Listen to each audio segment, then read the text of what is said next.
Well, the body's pretty much cleaned up, ready to reassemble, but I noticed that the leatherette on the door here is loose at the hinge end.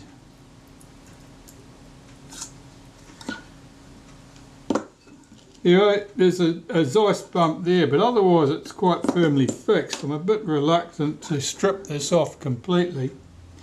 What I'm going to do is take a cotton bud, take some of the cotton from the end of it, wrap it around a toothpick, soak it in naphtha, run it down under here to clean anything out from under here, and then re-glue just this end. There's a slight bump here, but I don't think it's worth the risk of removing the leatherette in order to reapply it. I think the risk is too high that we'll end up with broken leatherette. Right, let's get some of this cotton off here. Wrap that around the tip of a toothpick, if it'll play the game. Not that toothpick, it won't.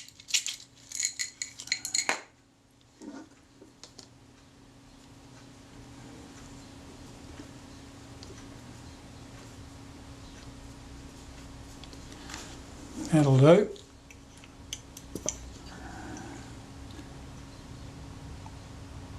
I'll soak that with a bit of naphtha. And run that up under the leatherette.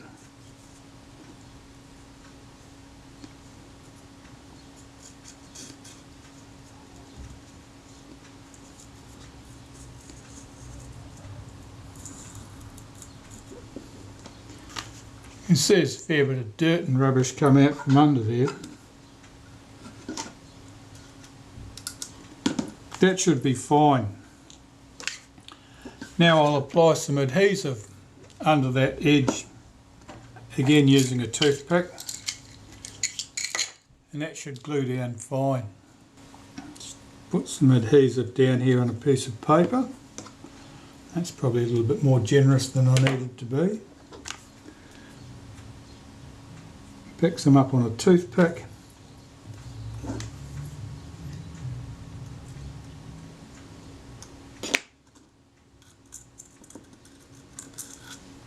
And run that up underneath the leatherette.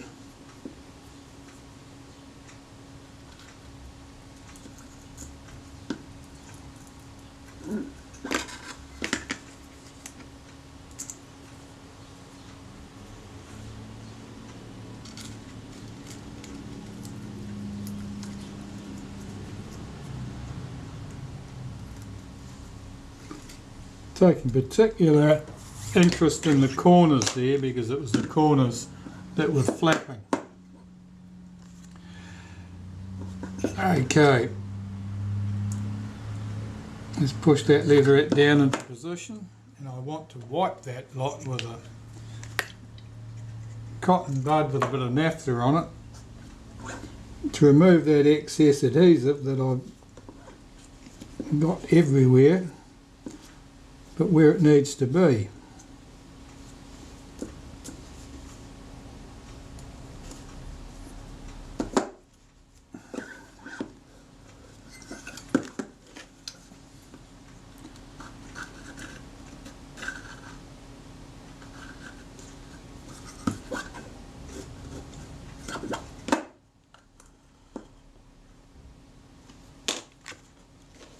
Right, I'll just hold that down for a few minutes and that should stick down in place.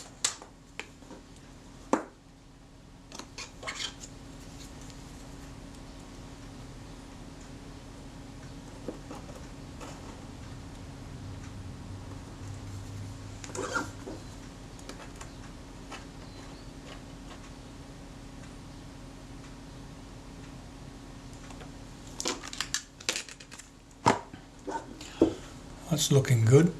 Well, I can't be reassembling this camera half naked, so I'm going to put that leatherette back onto the front.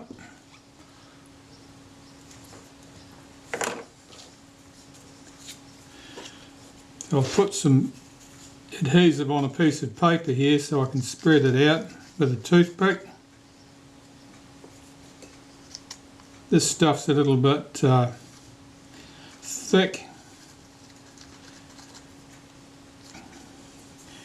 Might be the end of the tube, and it's obviously hasn't got the same solvent content that was up further in the tube. So we're going to be careful to spread this out evenly. Try not to leave any lumps and bumps on there.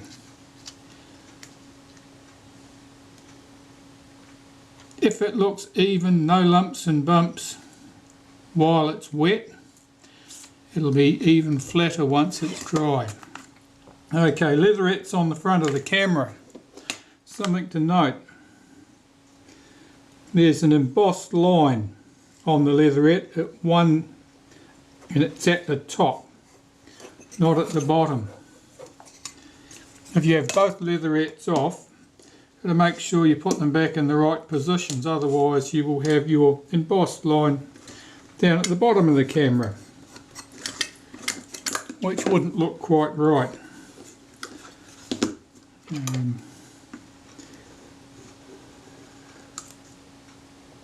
If you weren't familiar with the camera, it probably wouldn't bother you at all, but if you were, you'd say that's not right. You know, the embossed line's supposed to be at the top, and you would know that someone had had the leatherettes off.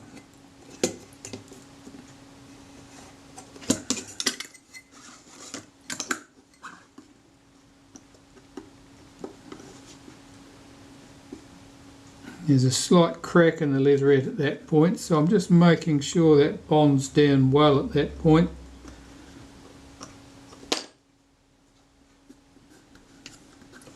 That's good. That's great. That's a good result. It sorts out that problem with the loose leatherette there. Okay, so to start at the beginning, the first thing I want to do is put the tripod socket in the bottom of the camera so that when you put this on the bench, the back doesn't automatically fly open, because that's very annoying. First we put in the bush for the film cassette. There is the tripod socket. It's held in place with 3 screws.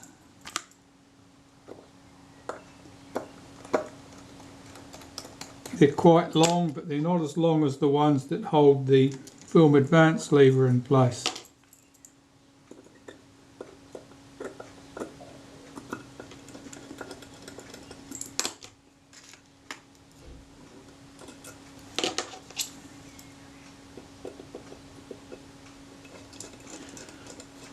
Once they're all in position, you can tighten them up.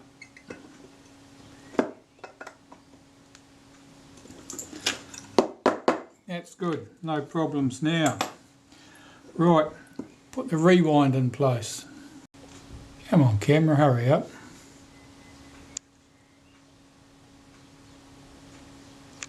That's better.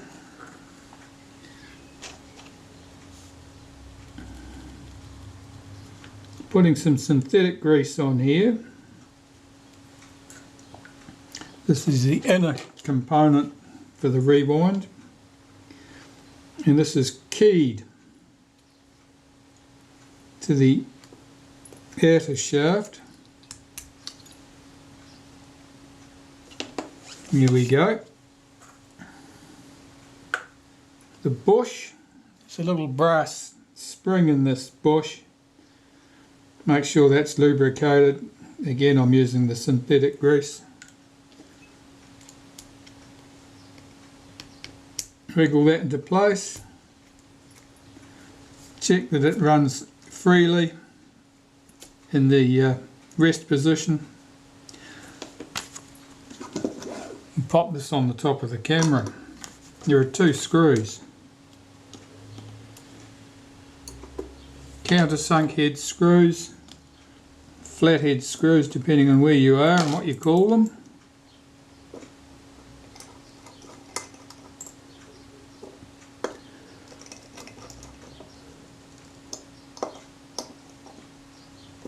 Do those up tight, and that's done. get all this stuff together. This is the lens standard and shroud. Okay, we'll start with the front standard.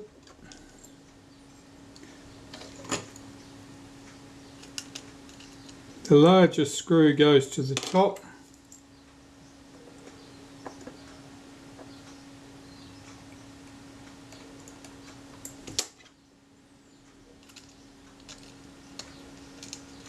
The smaller screw to the bottom.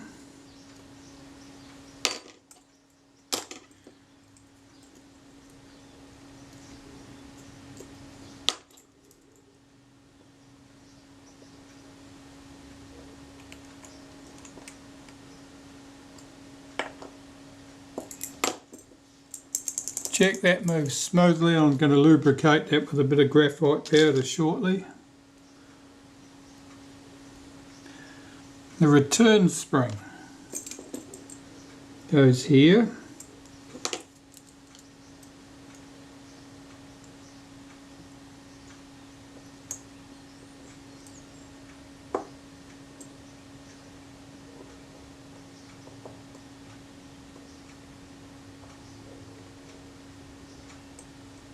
Get that screw started and get that spring tucked down into position.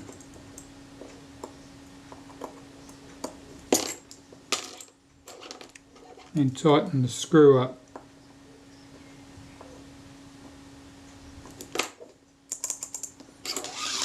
Now I'm going to lubricate that with graphite powder. Not grease of any sort, because you have broad flat surfaces, broad flat smooth surfaces here together, and in a situation like that it's easy for those surfaces to get glued together if you've got grease or oil or something of that nature. It won't happen with graphite powder. I'm just going to blow that graphite powder away. So that's all done. Now we need the buttons for the top and bottom and their return springs.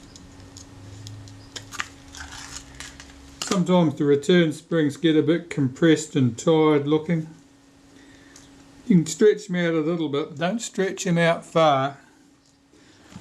If they get distorted, they won't be fun to put back together. Alright, taking some synthetic grease, just going to wipe a little around the button positions top and bottom.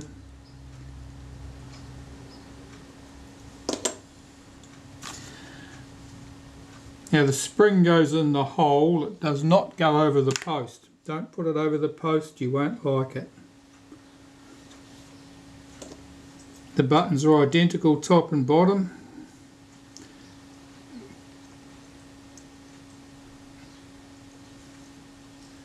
This one, for one reason or another, doesn't want to play the game. That's better. That's twisted so it's not dropping in. That's better. Now holding that compressed with my finger, I'll get the other button together.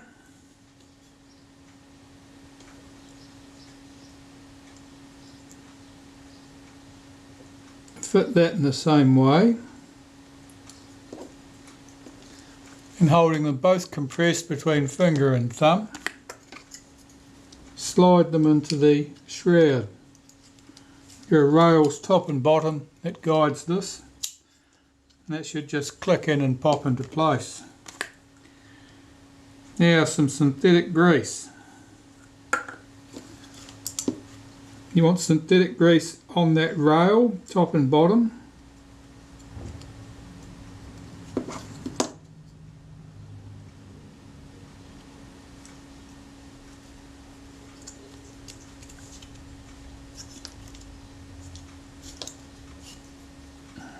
Wipe off that excess at the back, and in the centre where the buttons pop up, that surface should get some grease too. particularly important at the top where that track for the rangefinder arm is, because that creates a fair bit of friction. Okay, so that's all in place, and here it's moving nice and smoothly. The sleeve, this piece, that can go in. Basically all you need to do is hold down this piece with your finger, slide the sleeve in from underneath, collapse the front, the sleeve is trapped in there, can't go anywhere. It's ready to go back into the camera. And we just need to put the shaft in that couples the action of the cocking rack through to the camera. Well, here's the shaft. I'll take some synthetic grease, lubricate the little pinion on the end of the shaft.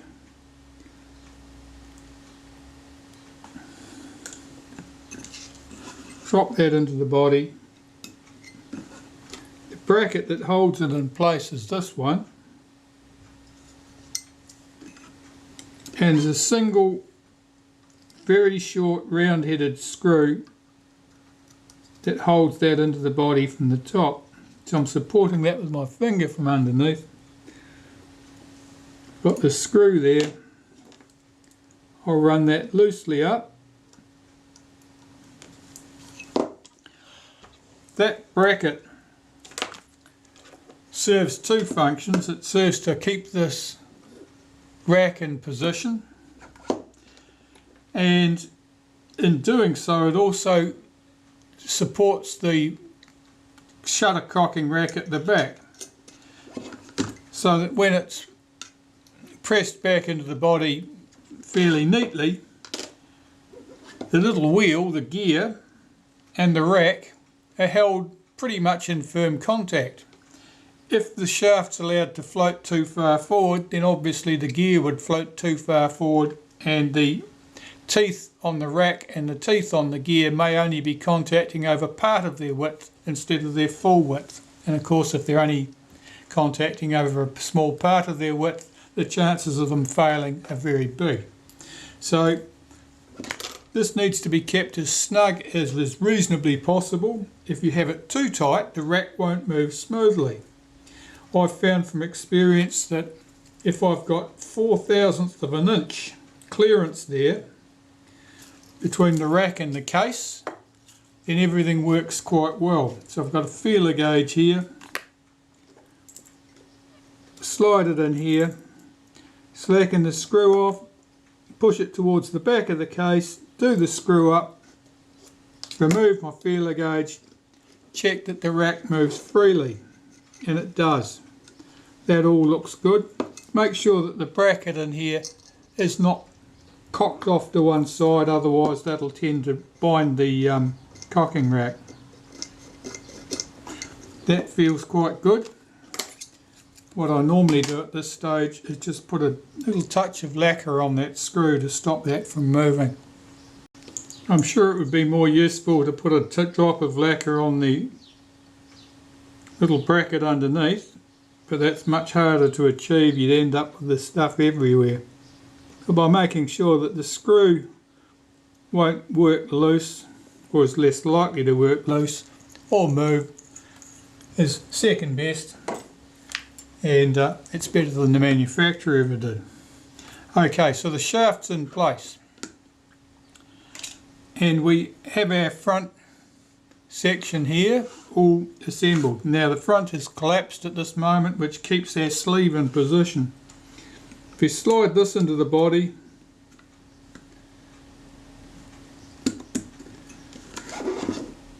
we've got two screws at the top, two screws at the bottom. The two screws at the bottom will probably be marked with adhesive, possibly a little bit of corrosion. The two screws at the top should not. They should look nice and clean. They may be slightly distorted because these screws need to be done up quite tight, and they are often a struggle to undo. Now get these 4 screws in lightly before you do them up tight, and be cautious doing them because generally they're going into a bush which is pressed lightly into the shroud, and if you press down on the screw while you're doing it up, you will just press the bush out of the shroud.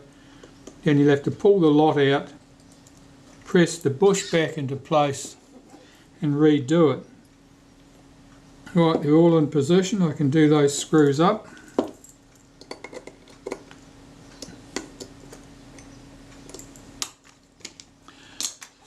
So far so good. Now, at the moment our front is collapsed. That means that the shroud is trapped in there and can't easily fall out. This is an opportune moment to make sure that we don't lose anything down there. So I will take my shutter release shaft, rub some molybdenum paste on this. You could use a light wipe of anything really that's slippery. Slide this in from the top, and there's a return spring in this camera. Not every camera has the return spring, this one does. Make sure I'm putting the right spring on in the right place.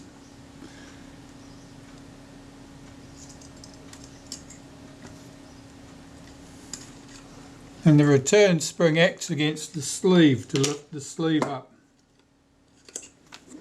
Okay, now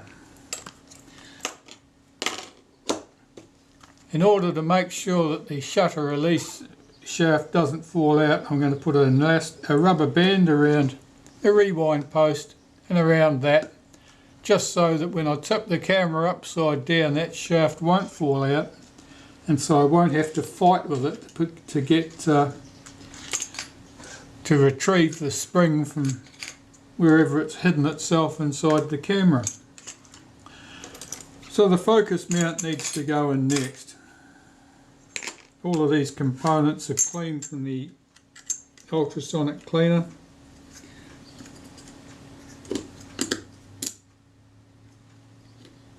And I can bring that front right out to the, because the shutter release can't escape.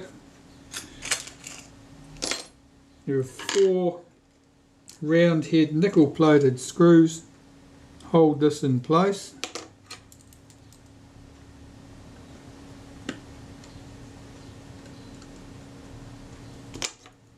Get them all in place before you do them up tight.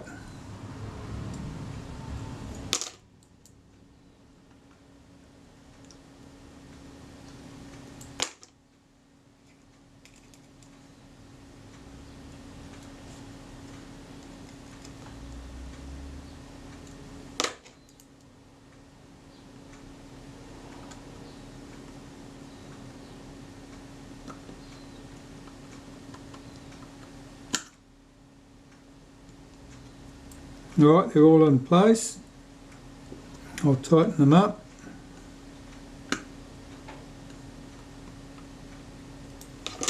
Okay, now if I collapse the front of the camera, there are 4 screws that hold the bellows to the back of the front standard.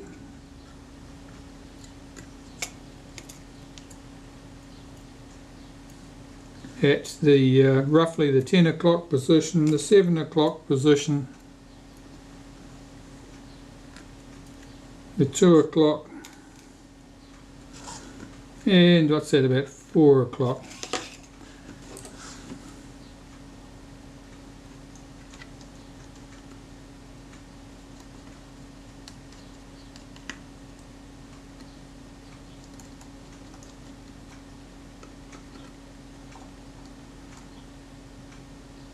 Now I probably shouldn't have done that. Those screw heads slightly overlap the outer helical, so it's Better to put them in after we've done that. No harm done, just a waste of a minute.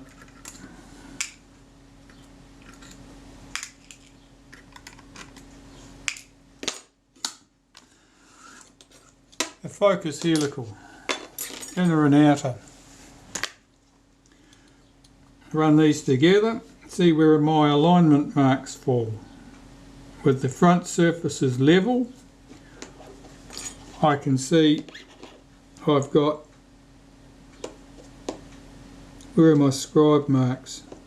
I've got a double scribe mark here on the outer helical, the double scribe mark on the inner's way around there, so I'm out by a considerable margin. Let's rotate that quarter of a turn or so, re-engage it and check where I am.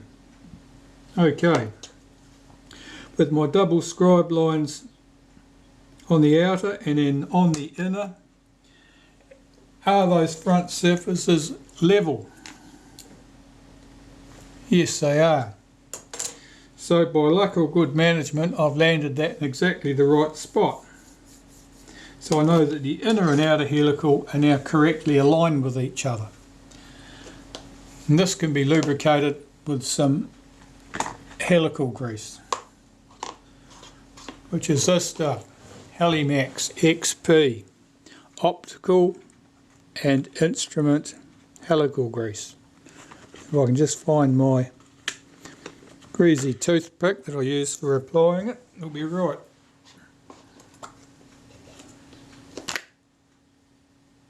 So I'll back that most of the way out without disengaging it.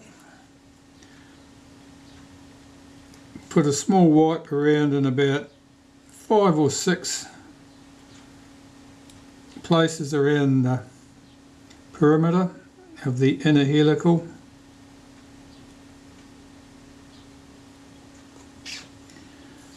Work that in.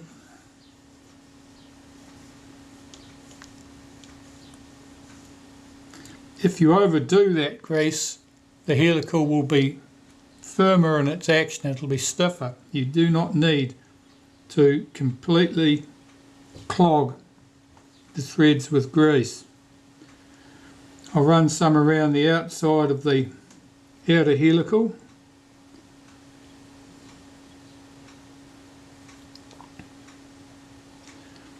Two spots where it's going to run on the rails, they're the ones with the holes on the inner helical there, opposite those. Now I've marked this with 2 scratches at the bottom and 1 at the top, so I know which way up this goes in the camera. If you put it in the wrong way around, it won't fit comfortably, and your focus adjustment will be stiff. And I'm just checking that moves freely. That looks good.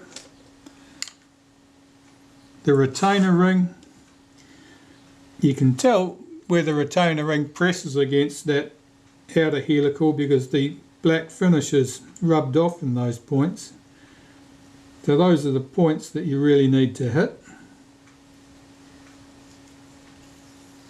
So I'll just put a wipe of the optical and instrument grease there. It could be anything for that purpose, but I've got that handy, so that's what I'll use.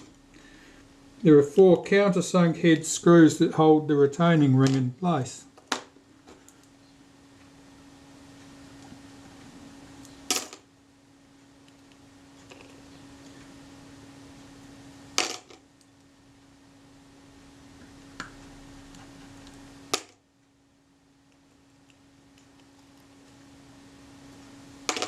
Take care not to drop a screw down that hole there, because otherwise you'll end up having to take everything out of the body to retrieve the screw from where it's hiding behind the bellows.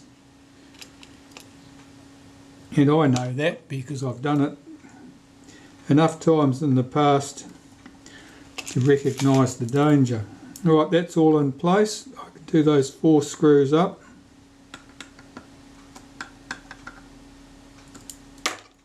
And check the action again. It's worth noting that before you put the retaining ring in place, make sure that your inner helical is sticking out proud of the outer helical. If you have it back behind the outer helical, then you'll be compressing this when you try to put those screws in, and it'll just lock up.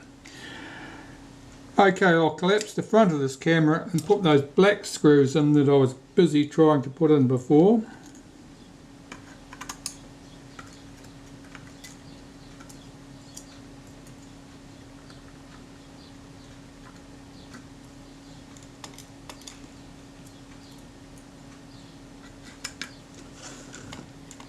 These screws pass right through the front standard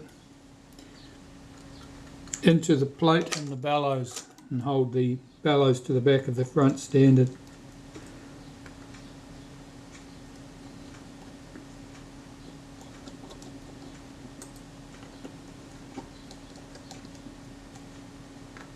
Don't overdo tightening these up, because you've got a layer of leather and cloth trapped in there.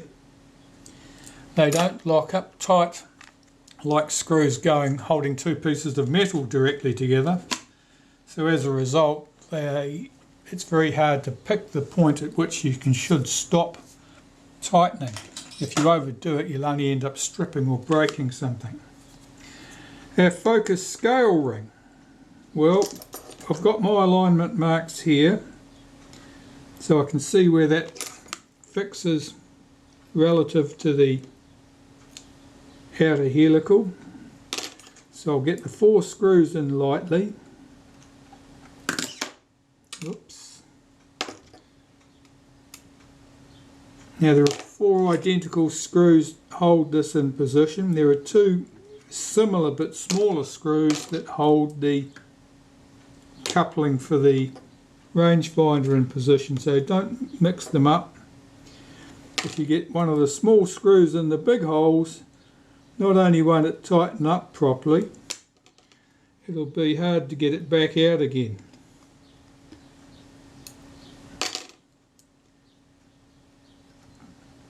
Once I've got the 4 screws in position, I will carefully align my alignment marks that I'd made, top and bottom, and these are the alignment marks for the outer helical and the focus scale ring, and check the action. Make sure everything moves smoothly. That's good.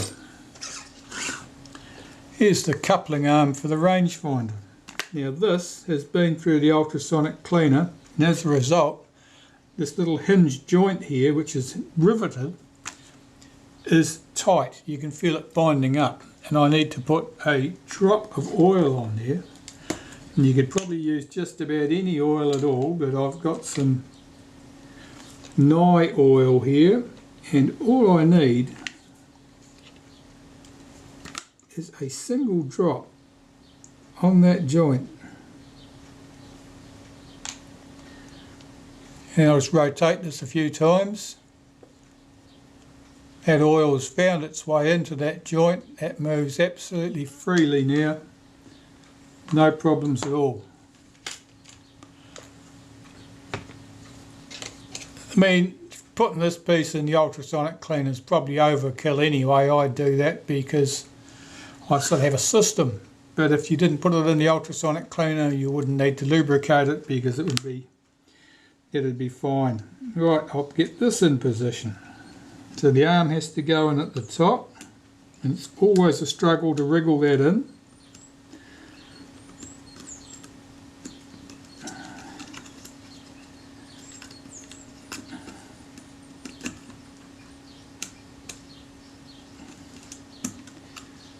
And sometimes it's more of a struggle than others.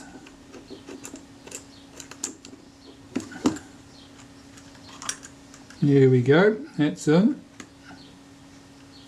Now 2 screws hold that to the inner helical. I'll run those lightly in place.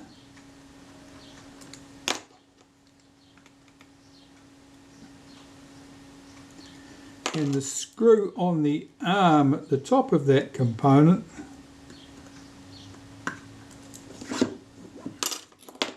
let's remove this rubber band so you can just see the top of the arm here.